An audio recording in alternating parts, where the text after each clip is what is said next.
Bismillahirrahmanirrahim. Assalamualaikum warahmatullahi wabarakatuh. Hai teman-teman, kembali lagi di channel YouTube saya bersama saya Syamsiar. Di video ini kita mau bahas mengenai 3 tips menghadapi sempro atau seminar proposal. Tapi sebelum kita lanjut, teman-teman jangan lupa like video ini dan subscribe buat kalian yang belum subscribe. Dan untuk teman-teman yang ingin mungkin lebih dekat dengan saya, atau mungkin ingin tahu keseharian saya seperti apa, atau mungkin ingin punya komunikasi lebih intens dengan saya, teman-teman bisa follow Instagram saya di sini. Oke, daripada lama-lama langsung saja kita ke tips yang pertama.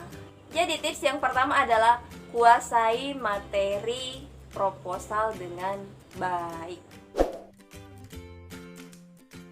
Jadi teman-teman, segala sesuatu yang ingin kita lakukan itu memang harus diawali dengan persiapan yang matang. Dosen saya pernah mengatakan seperti ini: naik panggung tanpa persiapan, maka kita akan turun tanpa penghormatan. Jadi untuk menghadapi seminar proposal ini, kita betul-betul harus menguasai materi yang ingin kita sampaikan atau materi proposal yang sudah kita susun, seperti itu. Dan teman-teman, menguasai materi proposal itu bukan berarti kita harus menguasai dari halaman pertama sampai halaman terakhir, tidak ya. Tapi yang perlu kita perhatikan adalah poin-poin dari setiap pembahasan di proposal kita, seperti itu. Misalnya kita mau menguasai latar belakang. Bukan berarti kita harus menguasai dari paragraf yang paling pertama sampai terakhir, bukan teman-teman cukup mencari kata kunci di latar belakang tersebut. Pasti ada kata kunci yang bisa mewakili apa yang ingin kita sampaikan. Kalian highlight bagian-bagian yang ingin kalian kuasai dan ingin kalian kembangkan, supaya nanti pembahasan kalian tidak terlalu lebar tapi bisa langsung to the point, seperti itu teman-teman. Kemudian misalnya rumusan masalah, saya pikir rumusan masalah ini bukan sesuatu hal yang ribet ya, karena dia memang sudah bentuknya poin-poin. Nah, kemudian apalagi ya yang dibahas kalau seminar proposal?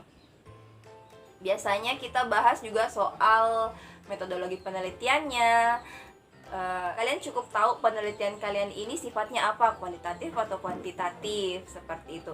Kalau misalnya kualitatif, kalian pakai teknik pengumpulan data seperti apa. Kalau misalnya kuantitatif, kalian pakai yang seperti apa, gitu ya.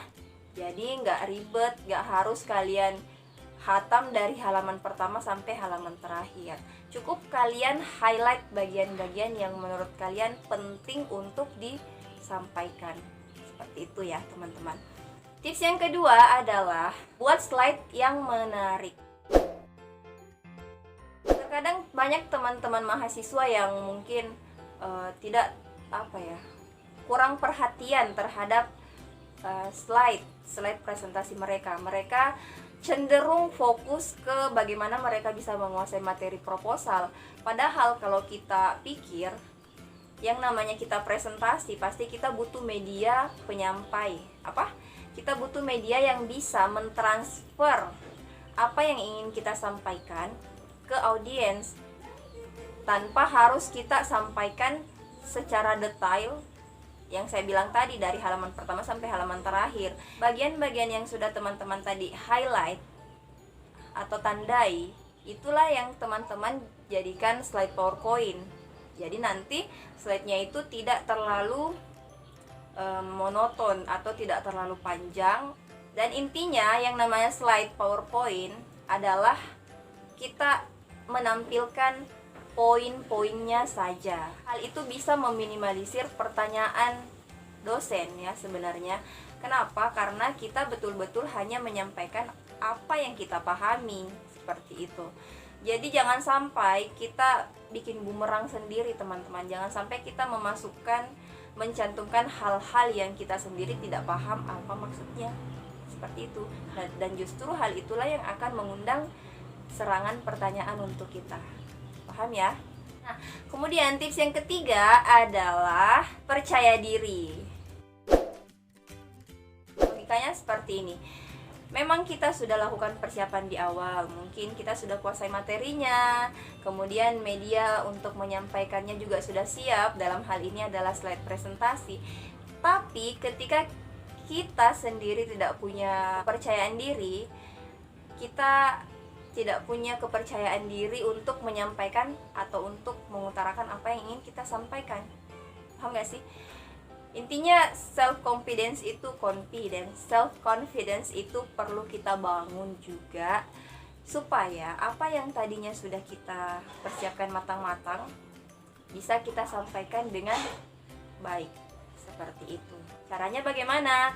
Banyak-banyak berlatih presentasi di depan kaca, atau mungkin teman-teman bisa buat seminar sempro, simulasi sempro. Jadi teman-teman bisa praktek di situ, kemudian disaksikan rekan-rekan mahasiswa yang lain gitu. Mungkin ada teman yang ingin kasih masukan, nah semua masukan itu bisa kita jadikan sebagai perbaikan untuk lebih baik lagi, seperti itu.